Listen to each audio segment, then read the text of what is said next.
मुझे तो तलाक देके तुमने छुटकारा हासिल कर लिया, मगर वो तो तुम्हारा खून है ना, उस मासूम से कैसे छुटकारा हासिल करोगे तुम? बहन नहीं है मेरी, तुम्हारे पहले शौहर की औलाद है। तुम एक काम करो, इसकी ना किसी गूंगे बहरे से शादी करवा दो। खुदा ना खास्ता मेरी गूंगी बहरी बच्ची को अगर कुछ हो गया तो ये तो किसी से कुछ कह भी नहीं सकती। कहाँ जाऊँ दर बदर की ठोकरें खाने के लिए? कोई आसरा भी तो नहीं है। लेकिन ये भी बता रही है बल्ला इसका। ये क्या कह रही है? सर ये मुझे फंसाना चाहते हैं। लेकिन आपने पुलिस के सामने पहले तो इस पर शक का इजहार नहीं किया था।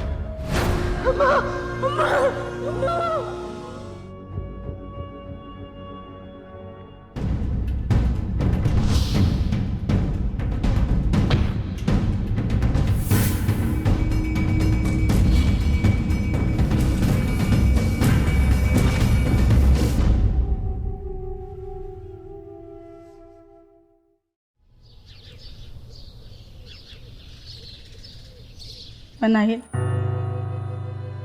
मैं तो अपनी किस्मत में बदबख्ती लिखवा के लेकर आई हूँ। कुदरत देखो, अल्लाह ने बेटी भी दी तो गूंगी बहरी, शौहर ने तलाक देकर के दर बदर की ठोकरें खाने पे मजबूर कर दिया। खुदा खुदा करके शादी हुई तो सितम तो देखो, 2 साल के बाद ही बेवा हो गई। अब तुम ही बताओ, इस गूंगी बहरी बच्ची को लेकर के कहाँ जाऊं दर बदर की ठोकरें खाने के लिए? कोई आसरा भी तो नहीं है। शाज़ेबा जी, तुम हिम्मत मत हारो। इजाज भाई इतना कुछ तो छोड़ के गए। 20-25 करोड़ की प्रॉपर्टी तो होगी। वासिफ से कहो उसे जल्द से जल्द बेच दे, और तुम बेवा हो, 1/8 का हिस्सा तुम्हें दे दे। हाँ, बंगले के अलावा 2-4 दुकानें और 3 प्लॉट्स हैं, मगर वासिफ उन्हें क्यों बेचने लगेगा? मैं कोई इसकी सगी माँ थोड़ी ना हूँ कि वो तो ये चाहेगा, सोच रहा होगा वो कि किसी तरह मुझे और मेरी बेटी को इस घर से निकाल के बाहर कर दे। मगर मनाई, वो ना ऐसा कर नहीं सकता, नहीं कर सकता वो। मुझे तो इस बात का डर है कि जब उसे सच्चाई का पता चलेगा ना, तो एक तूफान खड़ा हो जाएगा। तब क्या करूंगी मैं? आज नहीं तो कल उसे हकीकत का पता चलना है, तो फिर आज क्यों नहीं? और मेरा मशवरा है, तुम मुझसे अपने हिस्से का मुतालबा कर दो। तुम कहो तो मैं उससे बात करती हूँ, ऊपर अपने कमरे में ही होगा ना, बुलाती हूँ। वासिफ बेटा। किसे आवाजें लगा रही हो? घर में टिकता ही कब है वो? क्रिकेट खेलने का इतना रसिया है, जब देखो बैट बॉल उठा करके निकल पड़ता है। मनाही, उसको तो बाप के मरने का गम तक नहीं है। तुम उसकी फिक्र छोड़ो और अपनी परवाह करो। अभी उसे फोन करो और बोलो तुमसे आके मिले, प्रॉपर्टी की बात करनी है। डरो मत, फोन करो, मेरे नंबर से करो उसे, बुलाओ उसे। मैं कैसे कर सकती हूँ उसे फोन? भला वो मेरी बात क्यों मानेगा? अरे क्यों नहीं मानेगा? तुम उसकी माँ हो। लेकिन सौतेली।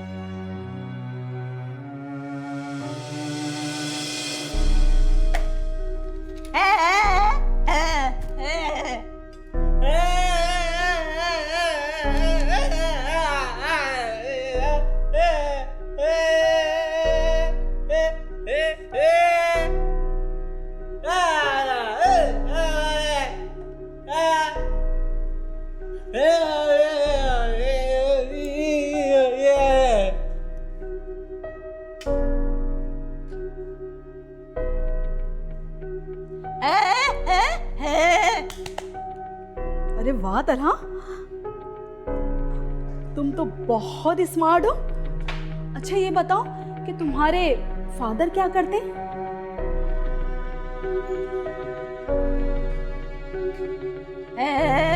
इसके माँ बाप अल्लाह को प्यारे हो गए। अकेला हॉस्टल में रहता है।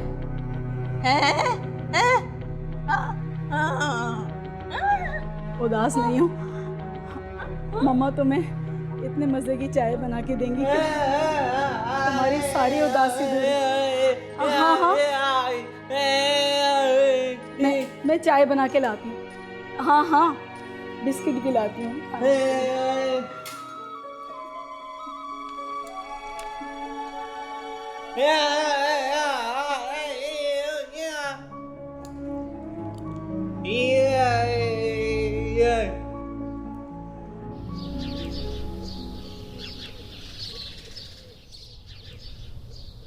क्या प्रॉपर्टी बेचकर हिस्सा दे दूं? मेरा दिमाग खराब नहीं हो गया? पागल कुत्ते ने नहीं काटा मुझे। वासिफ बेटा, तुम किस तरह बात कर रहे हो मुझसे? प्रॉपर्टी पे मेरा भी हिस्सा है, मेरा भी हक है, क्योंकि मैं एजाज की बेवा हूँ। प्लीज मुझे बेटा कहना बंद करें आप। ये आप हिस्सा इसीलिए मांग रही है कि मेरे इस बाप की कमाई पे आपके पहले शौहर की बेटी राज करे? मैं ऐसा कभी नहीं होने दूंगा। ये गूंगी गाना क्यों गा रही है? चुप करो। क्या बकवास कर रहे हो तुम? बहन है ये तुम्हारी? बहन नहीं है मेरी, तुम्हारे पहले शौहर की औलाद है। तुम एक काम करो, इसकी ना किसी गूंगे बहरे से शादी करवा दो। नहीं बेटा, लड़ नहीं रहे हम। ये कह रहा है कि इस घर से निकलो, ये हमारा घर नहीं है। ये कह रहा है कि हमारा घर नहीं, इसका घर है।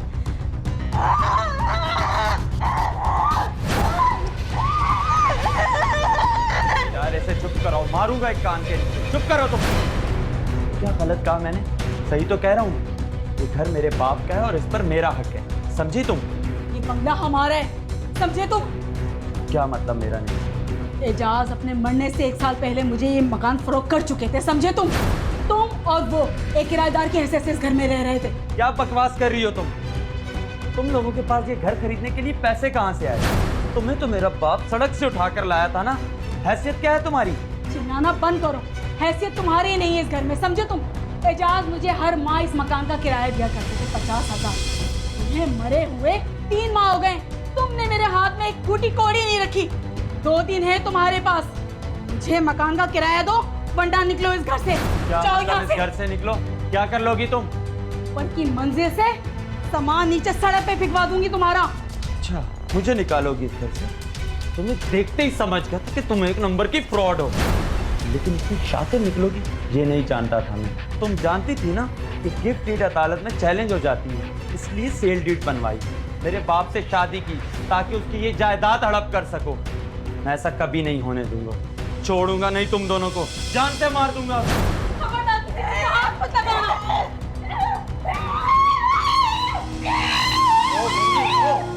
चले जाओ यहाँ से, वरना मैं पुलिस को बुला के तुम्हें चाकू चेक करवा दूंगी। चले जाओ यहाँ से, चले जाओ। तुम्हारे पास 2 दिन है, सिर्फ 2 दिन। छोड़ूंगा नहीं तुम दोनों को मैं, याद रखना। नहीं बेटा, तू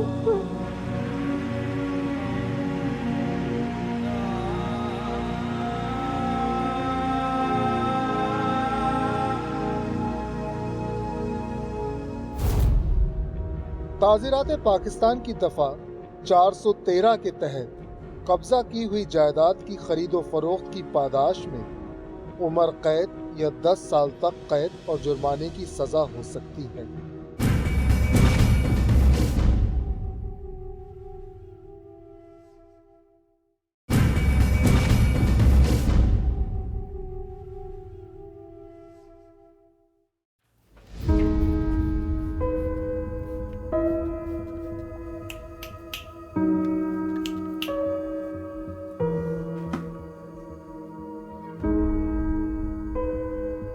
ओ गूंगी, क्या देख रही है? पहले कभी इंसान नहीं देखा?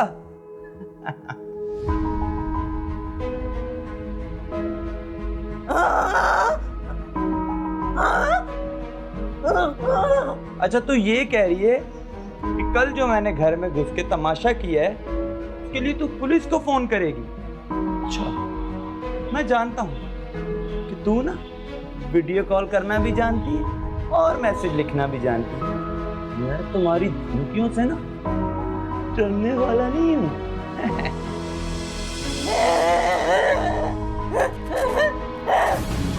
अच्छा, तू ये कह रही है कि ये घर तेरा है और मेरा सामान बाहर फेंक देगी? अच्छा, तुम दोनों माँ बेटी का ना वो अशर करूंगा कि याद रखोगी तुम, समझी तुम? मुंह बंद करना अपना, समझी गूंगी?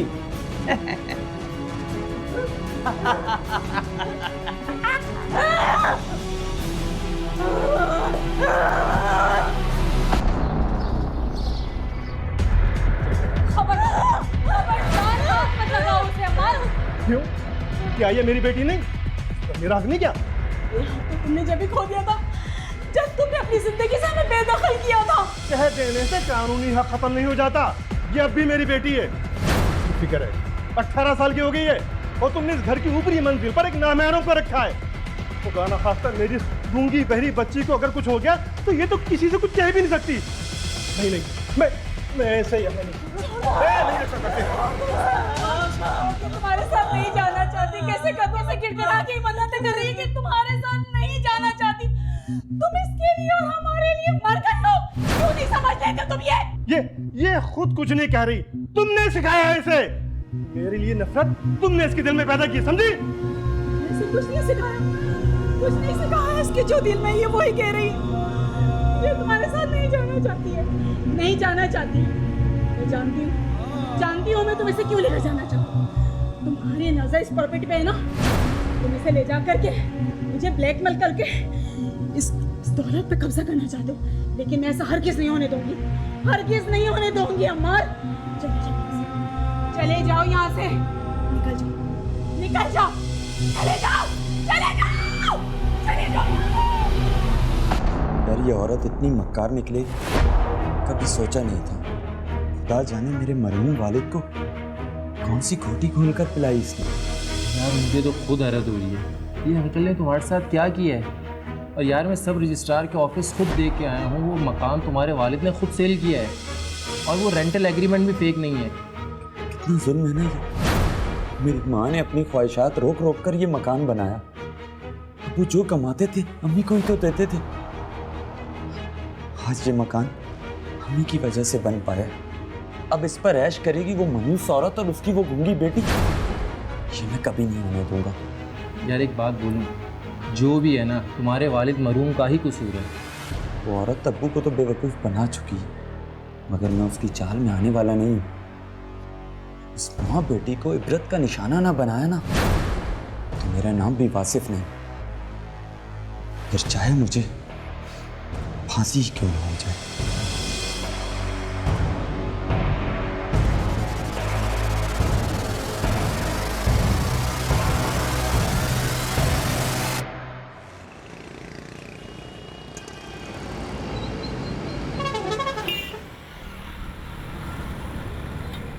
मनाहिल, वो मुझ पे इल्जाम लगा रहा है कि सेल डीड मैंने बनवाई है, जबकि तुम्हें तो पता है ना कि मुझे कानूनी मामलात का क्या पता। वो सब तो एजाज का फैसला था ना।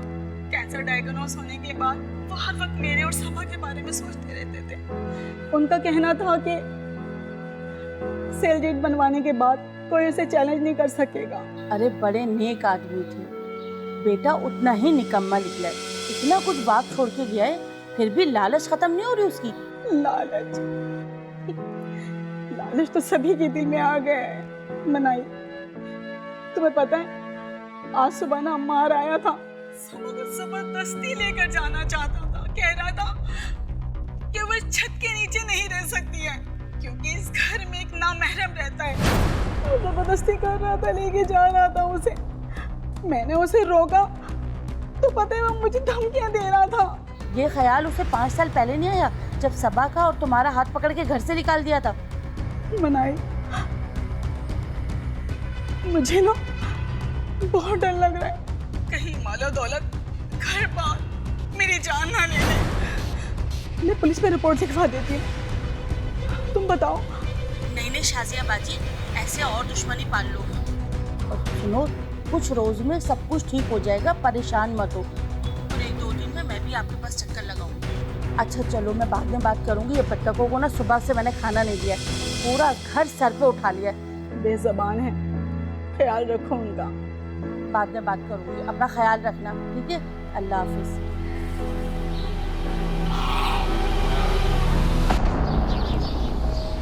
लाश सबसे पहले किसने देखी थी? सर मुझे नहीं मालूम, जब मैं यहाँ पर पहुँचा तो उनकी डेड बॉडी देखी सर। सपा ने, ये इनकी बेटी है, ये क्लास लेने गई भी थी, वापस आई तो इसने बाजी को। लेकिन ये बच्ची तो गूंगी और बहरी है, इसने ला कैसे दी आप लोगों को? मुझे वीडियो कॉल की थी इसने, वीडियो कॉल पे से बाजी की लाश दिखाई, अभी चली आई। ये तो खून है। तारिक, तारिक! सर ये ऊपर की बिल्कुनी से मुझे बेड मिला और इस पे खून के निशान। तारिक, इसका और इस ब्लड का भी ना सैंपल आप लो। और ये बताइए, ये बेड यहाँ पे किसका है? ये बेड नहीं सर, मुझे नहीं मालूम ये बैट किसका है। मैं तो ये बैट पहली मर्तबा देख रहा हूँ झूठ बोल रही है, ये बैट इसी का ही है। बाजी ने बताया था इसे बैट बॉल खेलने का बहुत शौक है, हर वक्त खेलने चले जाता है, और कुछ दिनों पहले इसे बाजी को धमकी दी थी कि इसे बाजी को मार देगा। देखो देखिए, ये भी बता रही है बल्ला इसका। ये क्या कह रही है? सर ये झूठ कह रही है सर, ये मुझे फंसाना चाहते हैं। ये बैट मेरा नहीं है सर, मैं कसम से मैं सच कह रहा हूँ सर। ये बात आप तुम अदालत में साबित करना। नहीं सर, मैंने तारिक! नहीं सर, प्लीज सर मेरी बात तो सुने सर। मैं इसको ये लोग मुझे फंसाना लेके चाहते जाओ। हैं सर, मेरी बात तो सुने आप सर, मैंने कुछ नहीं किया सर। मैं एम्बुलेंस को कॉल कर दूं एक मिनट।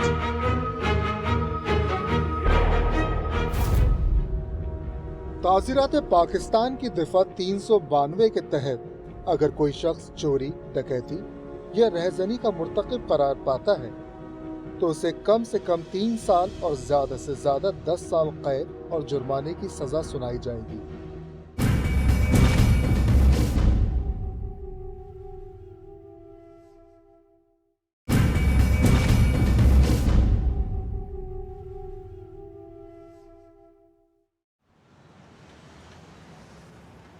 हमारी तफ्तीश के मुताबिक इस कत्ल के पीछे जो है वो प्रॉपर्टी और इंतकाम का जज्बा कारनामा है। मुल्जिम का कहना है कि उसकी प्रॉपर्टी पर शादिया ने जो धोखे से कब्जा किया हुआ है और इसी बात पर इन दोनों का झगड़ा हुआ था। इस झगड़े की तस्दीक मकतूला की बहन और बेटी ने भी की है। और आला कत्ल बरामद हुआ है? जी हाँ, मकतूला पर क्रिकेट बैट से हमला किया गया। खून में लथपथ बैट मुल्जिम के पोषण से बरामद हुआ। ये मैडम, ये ऊपर जो बुलाई मंजिल है जहाँ मुल्जिम रहता है, ये वहीं से बैट मिला है। और ये बैट उसको एक क्रिकेट मैच में मैन ऑफ द मैच में मिला था। इस बैट पे जो ब्लड लगा है उसकी तो तस्दीक हो गई है, लेकिन फिंगरप्रिंट्स की रिपोर्ट अब तक नहीं आई। वो रिपोर्ट कल शाम तक हासिल हो जाएगी। वो रिपोर्ट में लिखा है कि जाए वारदात से एक टेबल पर खून के धब्बे भी मिले थे। वो खून मैच किया किसी के साथ? मैडम उसकी रिपोर्ट कल शाम तक आ जाएगी। मैडम, मकतूला की बेटी कुव्वत गोई और समाज से जो महरूम है, ये तो शुक्र है वो घर पे नहीं थी, वरना उसे भी कत्ल कर दिया जाता। चलें, अभी तक तो जितने शवाहिद हैं वो मुल्जिम के खिलाफ ही जा रहे हैं और उसके खिलाफ काफ़ी स्ट्रॉन्ग केस नज़र आ रहा है। मुझे उम्मीद है कि कल की हेयरिंग पर मुल्जिम वासिफ का रिमांड मिल जाएगा।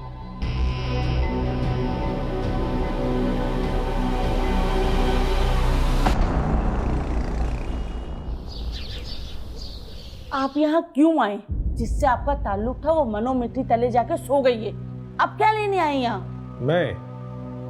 मैं अपनी बेटी से मिलने आया हूँ, इसे यहाँ से ले जाने के लिए आया हूँ। क्यों? किसी कब्रिस्तान ने इसके जनाजे की फरमाइश कर दी है? और अगर आपको बाप होने का एहसास होता ना तो इस मासूम को आज ये दिन ना देखना होता। तुम चाहे कुछ भी कहो, ये अब भी मेरी बेटी है, और वैसे भी कानूनी तौर पे खाला का कोई हक नहीं होता। अब मेरे अलावा इसका है ही कौन? इसका जो कुछ भी है अब मेरा ही है। और मैंने तो फैसला कर लिया कि अपना सामान उठाकर मैं यहीं शिफ्ट हो जाऊँ। खबरदार, अपनी ये गलतफहमी जो है ना दूर कर ले। इस घर में कत्ल हुआ है, कत्ल, और अभी भी सादे कपड़ों में घर के बाहर पुलिस खड़ी हुई है। अगर मैं चीख दूँ ना तो 1 मिनट में आ जाएगी। मैं जानता हूँ तुम्हारे खानदान की सारी औरतें मर्द मार रहे हैं, एक तो मर गई लेकिन तुझसे ज़्यादा बढ़कर है। ठीक है, अभी तो मैं जाता हूँ, क्योंकि मैं तुझ जैसी नीच औरत के मुंह लगना नहीं चाहता। अब जो भी बात होगी ना तुझसे अदालत में होगी।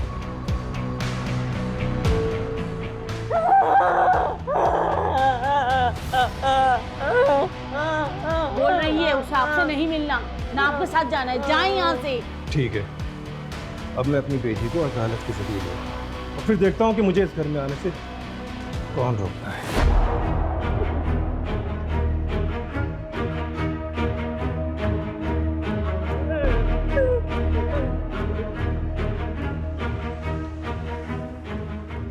अच्छा वो आप तशरीफ़ ले आई, मैं आपको अभी खुद कॉल करने वाली थी।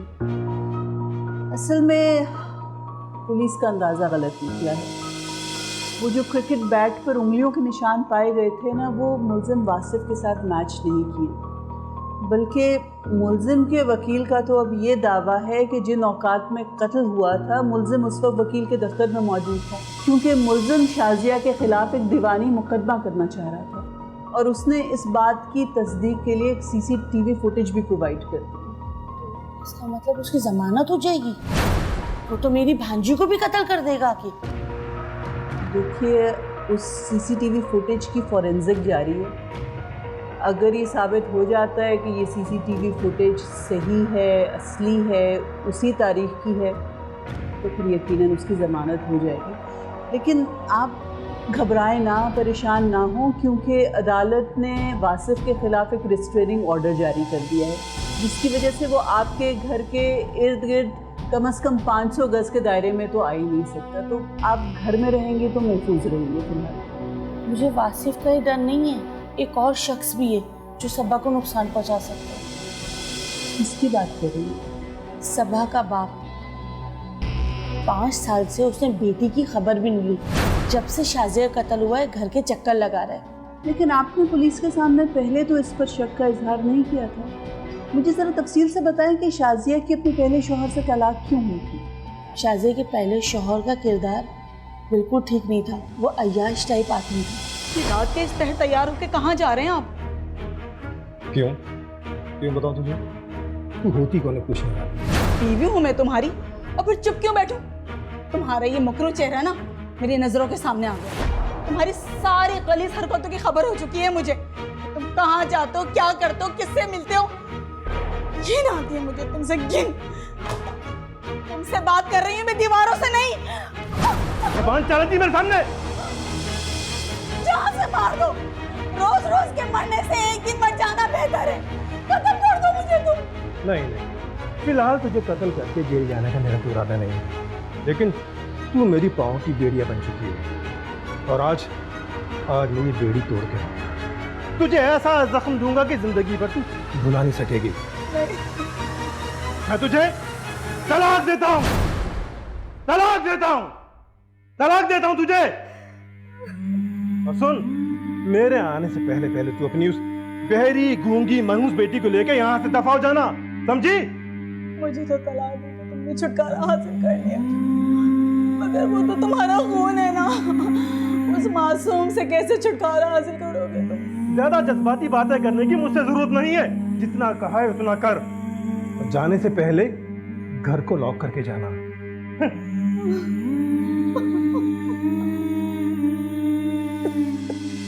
शाजिया ने कत्ल से कुछ दिन पहले मुझे बताया था अम्मार उसे बहुत धमकियां देते हैं और कल आके मुझे भी धमकियां देके गया। मुझे तो शक हो रहा है कि शाजिया कत्ल उसी ने ना किया हो। देखिए, अगर वो इस कदर तशद्दुद पसंद इंसान था तो आपको उसके खिलाफ पहले ही कार्रवाई करनी चाहिए थी, उसको मुल्ज़िम भी नामजद करना चाहिए था। बहरहाल अब ये दूसरा इंसान है जिस पर आपने शक का इजहार किया है। आप परेशान ना हो, उसकी धमकियों के बारे में तो हम कोई हल निकाल लेंगे। मैं पुलिस से बात करती हूँ।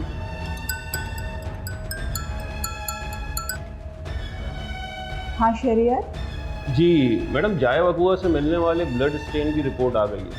अच्छा, क्या पता चला? जी मैडम, ब्लड ग्रुप तो ए पॉजिटिव है, मगर ना तो वो मकतूला का है और ना ही मुल्ज़िम आसिफ। हतमी रिपोर्ट के लिए अब मज़ीद ब्लड सैंपल दरकार होंगे। तो ये रिपोर्ट भी मुल्ज़िम वासिफ के हक में जा रही है? बिल्कुल। चलो ठीक है, थैंक यू।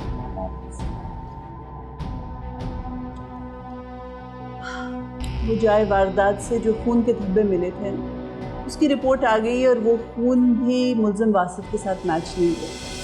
खून के धब्बे? क्या वो आप इस बारे में कुछ जानती हैं?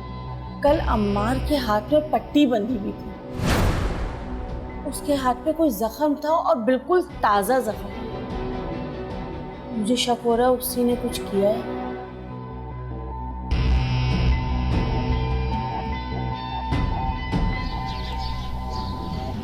हमारा ब्लड ग्रुप ए पॉजिटिव है। जी हाँ, मगर आप क्यों पूछ रहे हैं?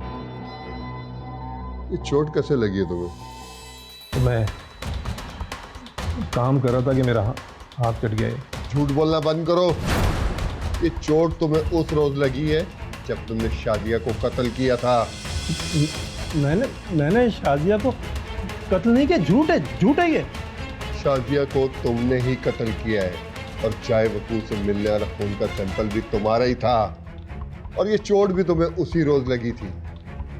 जी ये सही है कि चोट मुझे शादिया के घर पे लगी, लेकिन ये वाकया शादिया के कत्ल से एक दिन पहले का है।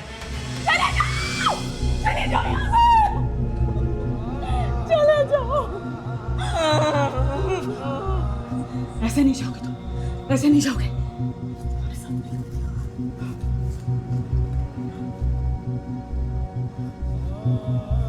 मैं तुम्हें जान से मार दूंगी। चले जाओ। तू मुझे कत्ल करेगी? हाँ मुझे कत्ल करेगी तू?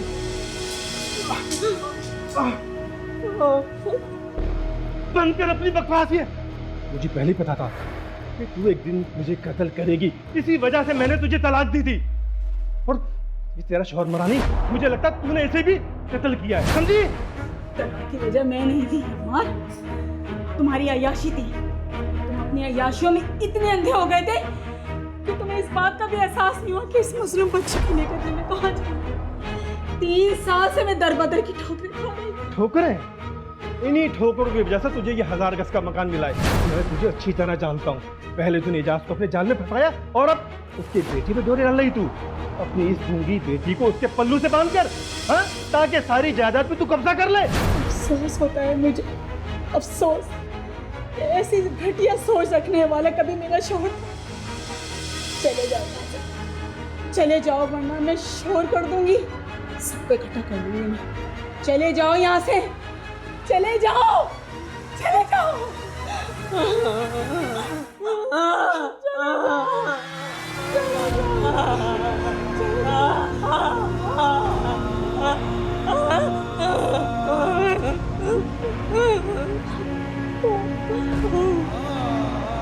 फिर मैं वहां से वापस आ गया। इंस्पेक्टर मैं सच कह रहा हूँ, मेरा यकीन करें आप।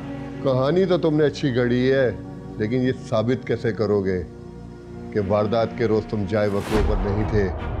जी वो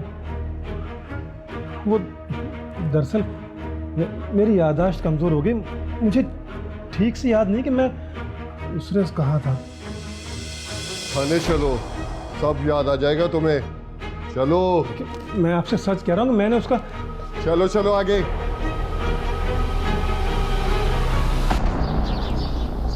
या अल्लाह, शाजिया बाजी किस इम्तिहान में मुझे डाल गई हैं। इसका मैं करूँगी क्या? इसकी देखभाल कैसे करूँ? इस घर को देख के मुझे खौफ आता है। इसका बाप भी कातिल, रात भर खौफ के मारे जागती रहती है, दिन में सो जाती है। अपने घर ले जाऊँ इसे? मेरे सास ससुर मुझे बर्दाश्त नहीं करता, इसे कैसे करेंगी? क्या करूँ?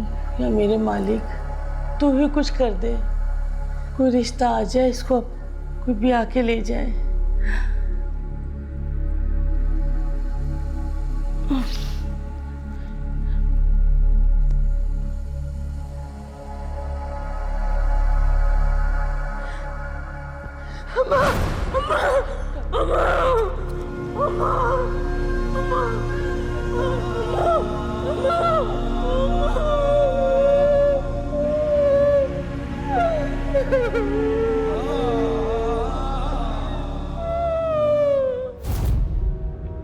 ताज़ीरात पाकिस्तान की दिफा 411 के तहत अगर कोई शख्स कोई जायदाद नाजायज़ तरीके से हासिल करता है तो उसे 3 साल तक कैद या जुर्माना या दोनों सजाएं भी हो सकती हैं।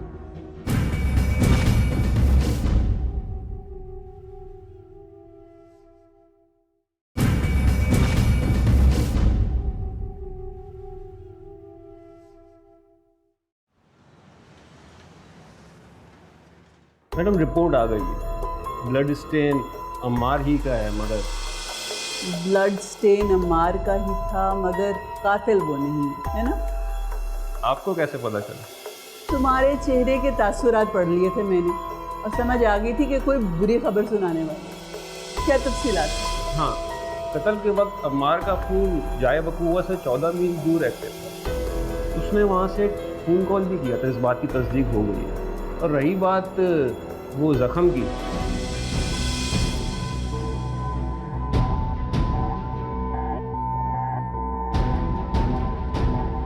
अगर अमार सच बता रहा है तो इस बात का तो पुलिस को पहले से इल्म होना चाहिए था, क्योंकि वो मकतूला की बेटी से तफ्तीश कर चुके हैं। और जब अम्मार और मकतूला के दरमियान ये झगड़ा हुआ था तो उस वक्त दोनों की बेटी सबा वहाँ पर मौजूद थी। मैडम सबा जो है बोलने और सुनने की सलाहियत से महरूम है, हो सकता है इजहार ना कर सकी। नहीं, मेरा नहीं ख्याल कि वो इस तरह से घबरा के इतनी इम्पोर्टेंट डिटेल्स भूल सकती है। सबा की खाला भी जिस तरह से इस लड़की को डिस्क्राइब कर रही थी, उनकी बातों से भी ये लग रहा था कि सबा बहुत ज़हीन लड़की है, एक स्पेशल स्कूल में ज़ेरे तालीम है। और जिस तरह से इसने अपनी वालिदा की वफ़ात की ख़बर वीडियो कॉल के ज़रिए पहुंचाई थी, तो मुझे लगता है कि ये अपने हवास काबू में रख के बड़ी समझदारी की बातें करती है। फिर आपको क्या लगता है मैडम कि वो ये बात क्यों छुपाएगी? यही तो सवालिया निशान है कि आखिर वो पुलिस से ये तमाम तफसीलात क्यों छुपा रही है। इस लड़की का सेलफोन रिकॉर्ड निकलवाओ सर।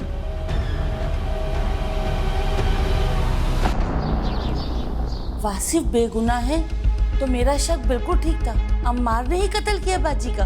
उसे बुलाया था हमने पुलिस स्टेशन, तफ्तीश की है लेकिन उसके खिलाफ कोई सबूत नहीं मिला, इसलिए रिहा कर दिया उसे। अम्मी का कातिल कौन है? पापा ने किया है कत्ल? तुम्हारी अम्मी का कातिल तुम खुद हो और तुम्हें पता है इस बात का। अरे आप कैसी बातें कर रही हैं? ये मासूम गूंगी बहरी इतना बड़ा जुर्म कर सकती है? मोहतरमा, इस लड़की का हमने सेलफोन रिकॉर्ड निकलवाया है। सारी हकीकत सामने आ गई है कि क्यों इसने अपनी वालिदा का कत्ल किया, और इसके साथ एक लड़का शामिल जुर्म था, तलहा। सारे सेलफोन रिकॉर्ड्स हमारे सामने हैं, बल्कि पुलिस ने उस लड़के को हिरासत में भी ले लिया। बताइए इनको डिटेल्स। तारिक एक मिनट, ये कुछ समझाना चाह रहा है। हाँ बोल, बता।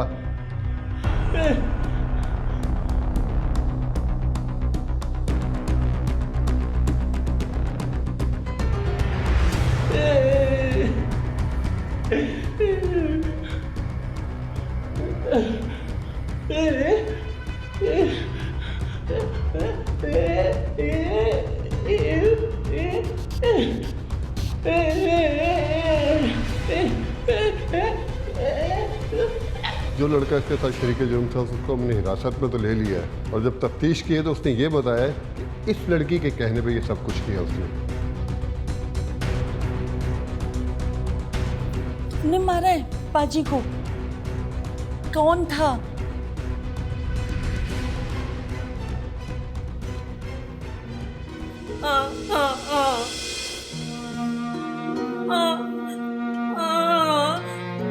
तलहा से प्यार करती थी, रिश्ता भी आया था घर पे। क्या मोहब्बत करती हो? हैं? शादी करवा दो वरना अपने आप को कत्ल कर लोगी। इससे तुम्हारी शादी मैं कभी नहीं होने दूंगी। चलो निकलो, नहीं होने दूंगी तुम्हारी। निकलो, तुम टुकड़ों पे पलता है, मेरी बच्ची को टुकड़ों पे पालेगा। चल निकल यहाँ से, नहीं होने दूंगी तुम्हारी। निकलो, निकलो यहाँ से, दफा हो। निकलो यहाँ से, निकलो, अंदर जाओ, निकलो यहाँ से, चलो जाओ यहाँ से। जी, इसके सेलफोन मैसेजेस से पता चला है कि शाजिया ने तो इनकार कर दिया था इस रिश्ते से। उसके बाद इन्होंने प्लान बनाया था कि तलहा के साथ भाग जाएगी, और तलहा ने पुलिस को बयान दिया है कि जिस वक्त ये लोग भाग रहे थे तो शाजिया ने इन्हें पकड़ लिया, और उस वक्त इसके कहने पर तलहा ने कत्ल किया है शाजिया। क्यों क्यों मारा बाजी को? किसने कहा था? बताओ, बोल।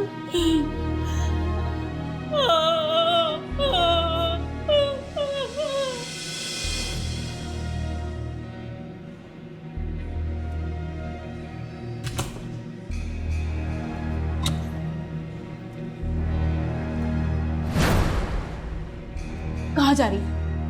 कहाँ जा रही है इसके साथ? मैंने मना किया था ना इस घर में ये नहीं आएगा। तूने इसे बुलाया कैसे? बोल। भाग के शादी कर लेगी, इसके साथ शादी कर लेगी, वरना खत्म हो जाएगी। मैं ऐसा होने नहीं दूंगी। तुझे मैंने मना किया था ना, इससे पहले कि तू मेरी सब काम में मिला।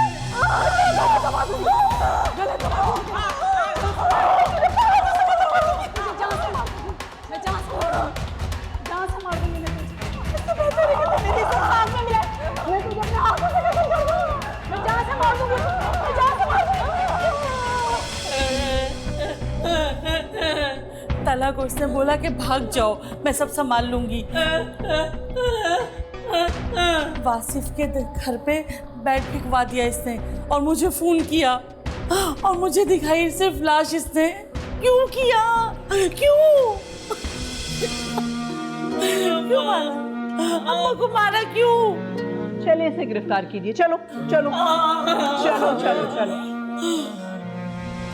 मुल्ला की बहस, पेश किए गए शवाहिद और मुल्जिमान सबा अम्मार और तलहा खालिद के एतराफ़ी जुर्म के बाद ये अदालत इस नतीजे पर पहुंची है कि मुल्जिमा सबा ने अपने दोस्त तलहा के साथ मिलकर अपनी वालदा शाजिया को कत्ल किया। लिहाजा ये अदालत ताज़ीरात पाकिस्तान की दफ़ा 302/34 के तहत मुल्जिम तलहा को सजाए मौत और मुल्जिमा सबा को ताहयात उम्र कैद की सज़ा सुनाती है, जबकि मुल्जिम वासिफ को इस केस से बाइज्जत बरी किया जाता है। अदालत बर्खास्त की जाती है। अगर आप भी कोर्ट नंबर 5 में कोई केस पेश करना चाहते हैं तो हमें ईमेल करें court5@sama.tv।